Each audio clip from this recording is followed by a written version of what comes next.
ನಿಗೂಢ ಶವಗಳ ರಹಸ್ಯ. ಇವತ್ತೇ ಧರ್ಮಸ್ಥಳಕ್ಕೆ ಎಸ್ಐಟಿ ಎಂಟ್ರಿ ಕೊಡುತ್ತಾ ಮಾಹಿತಿಯನ್ನ ಸಂಗ್ರಹಿಸಿ ತನಿಖೆಯ ಬಗ್ಗೆ ವಿವರ ಸಂಗ್ರಹ.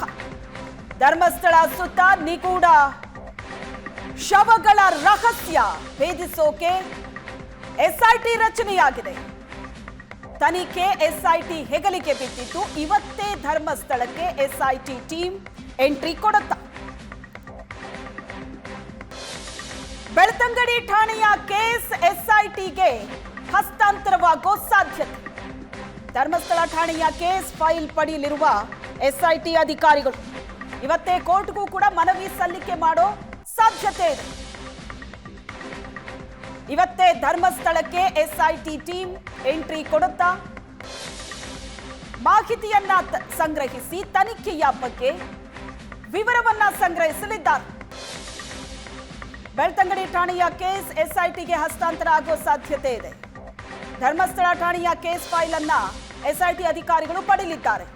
ಇವತ್ತೇ ಕೋರ್ಟ್ಗೂ ಮನವಿ ಸಲ್ಲಿಕೆ ಮಾಡುವಂತ ಸಾಧ್ಯತೆ ಇದೆ. ಅನಾಮಿಕ ವ್ಯಕ್ತಿಯನ್ನ ಕೋರ್ಟ್ ಮೂಲಕ ವಶಕ್ಕೆ ಪಡೆಯಲಾಗುತ್ತೆ. ವಶಕ್ಕೆ ಪಡೆದು ಎಸ್ಐಟಿ ಟೀಮ್ ವಿಚಾರಣೆ ನಡೆಸಲಿದೆ.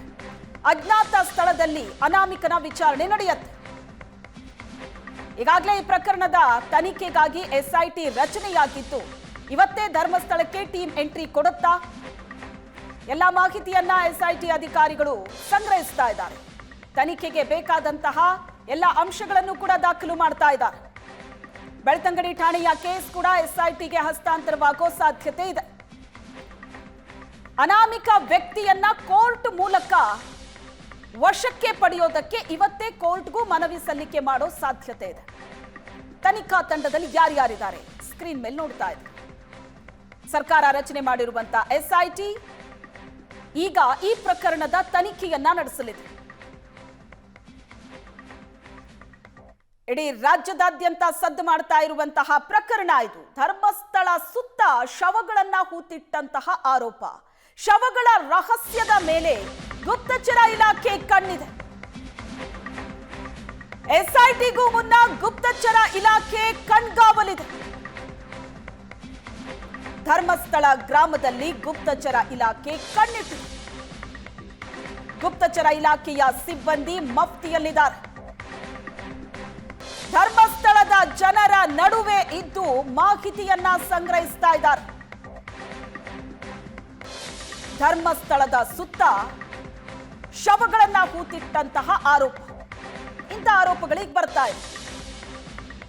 ನೂರಾರು ಶವಗಳನ್ನ ಹೂತಿಡ್ಲಾಗಿದೆ ಅಂತ ಒಬ್ಬ ಅನಾಮಿಕ ವ್ಯಕ್ತಿ ಎಲ್ಲೆಲ್ಲಿ ಶವಗಳನ್ನ ಹೂತಿಡ್ಲಾಗಿದೆ ನಾನು ತೋರಿಸ್ತೀನಿ ಅಂತ ಹೇಳಿದ್ದು ಪ್ರಕರಣಕ್ಕೆ ಒಂದು ಮೇಜರ್ ಟರ್ನ್ ಅನ್ನ ಕೊಟ್ಟಿದೆ.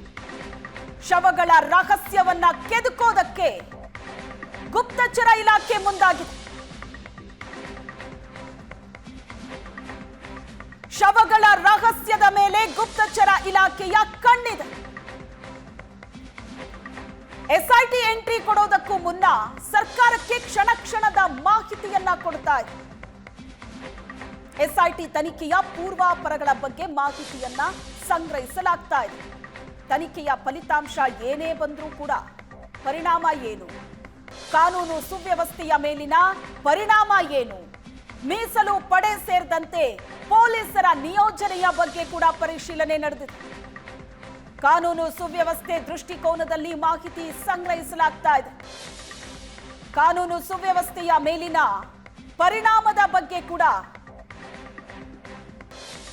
ಮಾಹಿತಿಯನ್ನ ಕಲೆ ಹಾಕಲಾಗ್ತಾ ಇದೆ.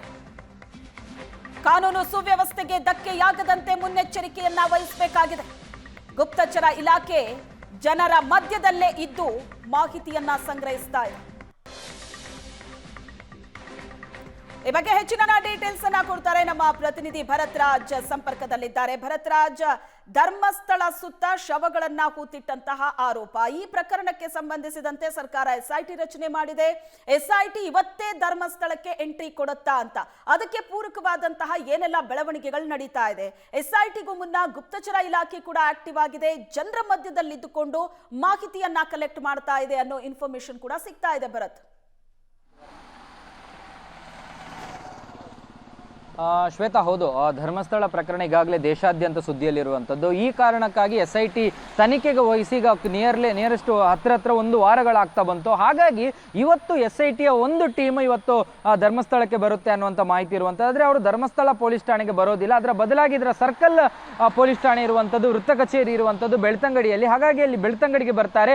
ಬೆಳ್ತಂಗಡಿ ಠಾಣೆಯ ಇನ್ಸ್ಪೆಕ್ಟರ್ ಏನಿದ್ದಾರೆ ಅವರು ವೃತ್ತ ನಿರೀಕ್ಷಕರಾಗಿರುವಂಥದ್ದು, ಅವರಿಂದ ಈ ಒಂದು ಕೇಸ್ ಫೈಲನ್ನು ಅವರು ಪಡ್ಕೊಳ್ತಾರೆ ಅನ್ನುವಂಥ ಮಾಹಿತಿ ಇದೆ. ಅದರ ಜೊತೆಗೆ ಬೆಳ್ತಂಗಡಿಯ ಠಾಣೆಯ ಪಕ್ಕದಲ್ಲೇ ಅವರಿಗೆ ಒಂದು ಕಚೇರಿಯನ್ನ SIT ಮುಂದಿನ ಎಲ್ಲ ಕಾರ್ಯಚಟುವಟಿಕೆಗಳನ್ನು ಮಾಡಲಿಕ್ಕೋಸ್ಕರ ಅದರ ಪಕ್ಕದಲ್ಲೇ ಇರುವಂಥ ಒಂದು ವಸತಿ ಗೃಹ ಇದೆ. ಆ ವಸತಿ ಗೃಹದಲ್ಲಿ ಅವರಿಗೆ ಕಚೇರಿಯನ್ನು ಕೂಡ ಆರಂಭ ಮಾಡಿರುವಂಥದ್ದು. ಹಾಗಾಗಿ ಇವತ್ತು ಮಧ್ಯಾಹ್ನ ಅನುಚೇತ್ ಬರ್ತಾರೆ ಅನ್ನುವಂಥ ಮಾಹಿತಿ ಇರುವಂಥದ್ದು. ಆದರೆ ಯಾವುದೇ ರೀತಿಯಾದಂಥ ಕ್ಲಾರಿಟಿ ಸಿಗ್ತಾ ಇಲ್ಲ. ಹಾಗಾಗಿ ನಾಳೆ ಸಂಜೆ ಹೊತ್ತಿಗೆ ಮೊಹಂತಿ ಕೂಡ ಮಂಗಳೂರಿಗೆ ಬರ್ತಾರೆ, ಮಂಗಳೂರಿನಿಂದ ಬೆಳ್ತಂಗಡಿಗೆ ಬರ್ತಾರೆ. ಒಂದು ಹಂತದ ಸಭೆಗಳಾಗಬಹುದು ಅನ್ನುವಂಥ ನಿರೀಕ್ಷೆಗಳನ್ನು ಕೂಡ ಇಟ್ಕೊಂಡಿರುವಂಥದ್ದು. ಇದೆಲ್ಲದರ ಮಧ್ಯೆ ಮತ್ತೊಂದು ಮಾಹಿತಿ ಸದ್ಯಕ್ಕೆ ನಮಗೆ ಸಿಕ್ಕಿರುವಂತದ್ದು ಏನಂದ್ರೆ, ಈ ಒಂದು ಪ್ರಕರಣಕ್ಕೆ ಸಂಬಂಧಪಟ್ಟಂತೆ ಈಗಾಗಲೇ ಇನ್ನು 20 ಜನ ಅಧಿಕಾರಿ ಸಿಬ್ಬಂದಿಗಳನ್ನು ನೇಮಕ ಮಾಡಲಾಗಿರುವಂತದ್ದು. ಅದರಲ್ಲಿ ಒಬ್ಬ ಅಧಿಕಾರಿ, ಬಹುತೇಕ DYSP ಅಥವಾ SP ಗ್ರೇಡ್ನ ಒಬ್ಬ ಅಧಿಕಾರಿ ಏನಿದ್ದಾರೆ ಅವರಲ್ಲಿ ಒಬ್ಬ ಅಧಿಕಾರಿಯನ್ನ ಈ ಒಂದು ಪ್ರಕರಣದ ತನಿಖಾಧಿಕಾರಿಯನ್ನಾಗಿ ಮಾಡ್ತಾರೆ. ಅವರೇ ಮುಂದಿನ ದಿನಗಳಲ್ಲಿ ಈ ಇಡೀ ಪ್ರಕರಣದ ಘಟನೆಗಳ ಅಷ್ಟು ಬೆಳವಣಿಗೆಗಳನ್ನ ತನಿಖಾಧಿಕಾರಿ ಅದನ್ನ ನಿಭಾಯಿಸ್ತಾರೆ. ಅದರ ಎಲ್ಲ ಕಾರ್ಯಚಟುವಟಿಕೆಗಳ ಬಗ್ಗೆ ಮಾಹಿತಿಗಳನ್ನು ಪಡೆಯುವಂಥದ್ದು ಎಲ್ಲವನ್ನ ಮಾಡ್ತಾರೆ. ಅದರ ಜೊತೆಗೆ ಈ ಏನು ಸಾಕ್ಷಿ ದೂರುದಾರ ಅಂತ ಏನು ಪ್ರಕರಣ ದಾಖಲಾಗಿದೆ 211/35/2025 ಏನು ಧರ್ಮಸ್ಥಳ ಠಾಣೆಯಲ್ಲಿ ಆಗಿರುವಂತಹ FIR, ಅದರಲ್ಲಿ 211A BNS ನಡಿಯಲ್ಲಿ ಈಗ ಒಂದು ಪ್ರಕರಣ ದಾಖಲಾಗಿರುವಂಥದ್ದು. ಅದಕ್ಕೆ ಸಂಬಂಧಪಟ್ಟಂತೆ ಕೂಡ ಅವರು ಮಾಹಿತಿಗಳನ್ನು ಕಲೆ ಹಾಕಿ ಅದರ ಜೊತೆಗೆ ಆ ಒಂದು ಸಾಕ್ಷಿ ದೂರುದಾರನು ಇವತ್ತೇ ನ್ಯಾಯಾಲಯಕ್ಕೆ ಒಂದು ಮನವಿಯನ್ನು ಕೊಟ್ಟು ಆ ರಿಕ್ವೆಸಿಷನ್ ಮೇಲೆ ಆತನನ್ನು ಕೂಡ ಕಸ್ಟಡಿಗೆ ತೆಗೆದುಕೊಂಡು ವಿಚಾರಣೆ ನಡೆಸುವಂತ ಪ್ರೊಸೀಜರ್ಗಳು ಮುಂದುವರಿಬಹುದು. ಬಹುತೇಕ ಸೋಮವಾರದಿಂದ ಇದೊಂದು ಹಂತಕ್ಕೆ ಅಧಿಕೃತವಾಗಿ SIT ತನ್ನ ಅಷ್ಟು ತನಿಖೆಗಳನ್ನು ಆರಂಭ ಮಾಡಬಹುದು ಅನ್ನುವಂಥ ನಿರೀಕ್ಷೆಗಳಿರುವಂಥದ್ದು. ಈ ಎಲ್ಲದರ ಮಧ್ಯೆ SIT ಒಂದು ತನಿಖೆಯ ಪಾರ್ಟ್ ಆಗಿ ಕೆಲಸ ನಿರ್ವಹಿಸಿದ್ರೆ ಗುಪ್ತಚರ ಇಲಾಖೆ ನೇರವಾಗಿ ಮುಖ್ಯಮಂತ್ರಿಗಳ ಅಧೀನದಲ್ಲಿರುವಂಥದ್ದು. ಗುಪ್ತಚರ ಇಲಾಖೆ ಕೂಡ ಧರ್ಮಸ್ಥಳದಲ್ಲಿ ಬೀಡು ಬಿಟ್ಟಿದೆ. ಅನೇಕ ಕಡೆಗಳಲ್ಲಿ ಅವರ ಮಫ್ತಿಯಲ್ಲಿ ಅವರು ಬೇರೆ ಕಡೆಗಳಲ್ಲಿ ಸಂಚರಿಸ್ತಾ ಇದ್ದಾರೆ. ಜನರ ಮಧ್ಯೆ ಹೋಗಿ ಜನರ ನಡುವಿನಿಂದ ಮಾಹಿತಿಗಳನ್ನು ಸಂಗ್ರಹಿಸುವ ಕಾರ್ಯಗಳಾಗ್ತಾ ಇದೆ. ಯಾಕಂದ್ರೆ ಎರಡೂ ಕಡೆ ಆಯಾಮಗಳನ್ನ ಮಾಧ್ಯಮಗಳು ಬಿತ್ತರಿಸ್ತಾ ಇದೆ. ಆದರೆ ಅದರ ಜೊತೆಗೆ ಧರ್ಮಸ್ಥಳ ಮತ್ತು ಬೆಳ್ತಂಗಡಿ, ಉಜಿರೆ ಆ ಭಾಗದಲ್ಲಿ ಈ ಒಂದು ಘಟನೆಯ ಬಗ್ಗೆ ಯಾವ ರೀತಿಯ ಅಭಿಪ್ರಾಯಗಳಿವೆ ಮತ್ತು ಇದರ ಹಿಂದಿನ ಘಟನೆಗಳು ಏನಾಗಿದೆ ಅದರ ಬಗ್ಗೆ ಯಾವ ಒಪಿನಿಯನ್ಗಳಿವೆ ಹಾಗೂ ಜನ ಏನ್ ಮಾತನಾಡ್ತಾ ಇದ್ದಾರೆ ಮತ್ತು ಕಾನೂನು ಸುವ್ಯವಸ್ಥೆಯ ದೃಷ್ಟಿಯಿಂದ ಅಂದ್ರೆ ತನಿಖೆಯ ಸಂದರ್ಭದಲ್ಲಿ ಕೆಲವೊಂದು ಗಂಭೀರವಾದಂತಹ ನಿಲುವುಗಳನ್ನ ತನಿಖಾ ತಂಡ ತೆಗೆದುಕೊಳ್ಳಬೇಕು. ಆ ಒಂದು ನೇತ್ರಾವತಿ ಸ್ಥಾನಘಟ್ಟದ ಬಳಿ ಕೆಲವೊಂದು ಜಾಗಗಳಲ್ಲಿ ಅಗೆಯುವ ಕೆಲಸಗಳಾಗಬೇಕು. ಈ ರೀತಿಯಾಗಿ ಆಗದಂತ ಸಂದರ್ಭಗಳಲ್ಲಿ ಇಲ್ಲಿನ ಕಾನೂನು ಸುವ್ಯವಸ್ಥೆಯ ವಿಚಾರಗಳಾಗಿರ್ಬೋದು ಮತ್ತು ಬೇರೆ ಬೇರೆ ಸಂದರ್ಭಗಳಲ್ಲಿ ಇದನ್ನು ಹೇಗೆ ನಿಭಾಯಿಸಬೇಕು ಅನ್ನುವಂತ ಅಷ್ಟು ಮಾಹಿತಿಗಳನ್ನ ಗುಪ್ತಚರ ಇಲಾಖೆಗೆ ಕನೆಕ್ಟ್ ಮಾಡುವಂತದ್ದು, ಅಲ್ಲಿಗೆ ಬೆಂಗಳೂರಿಗೆ ತಲುಪಿಸುವಂತ ಕೆಲಸಗಳು ಕೂಡ ಆಗ್ತಾ ಇರುವಂತದ್ದು. Shweta, yes, thank you Bharatraj.